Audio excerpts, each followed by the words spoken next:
Hello. In today's video, I'm going to be reading a couple of the poems I wrote in the recent past and maybe just wind up by telling you why I wrote them and what the essence of these two poems is. The first one is called Thicker Than Water. Blood is thicker than water, I've often heard it said. That's been my observation too, whenever I've bled. It's true, I fully realize, in the literal sense, but not when it's applied to explain balance.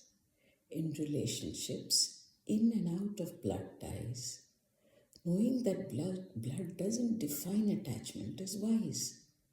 It's just an accident of birth that we are who we are, but that's just bodily. Souls are not on par. Just because the same blood flows through their veins, after each life, it's a free soul that remains. Now, what I'm trying to say in this poem is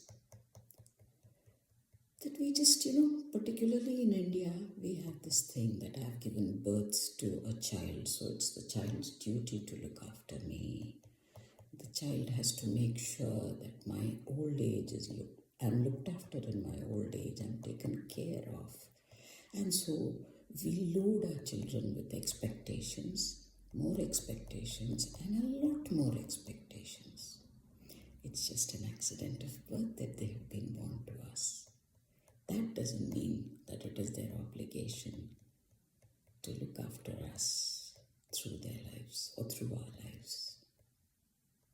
We don't have children so that our old age is taken care of. They are not our old age fund.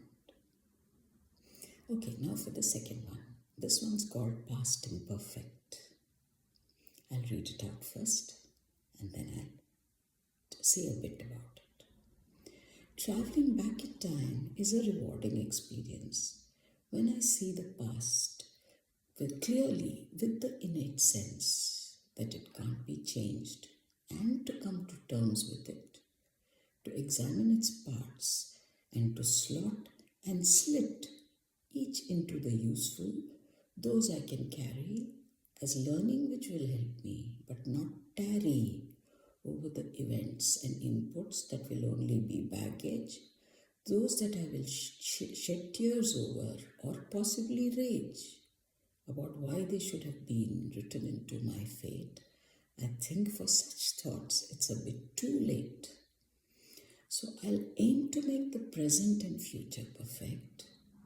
That's what I can change if I aim to select the positives from my past, the negatives to let go, to chart and plan my fortune, taking it nice and slow, realizing that over some things I have no control and on others I can focus, giving my whole and soul.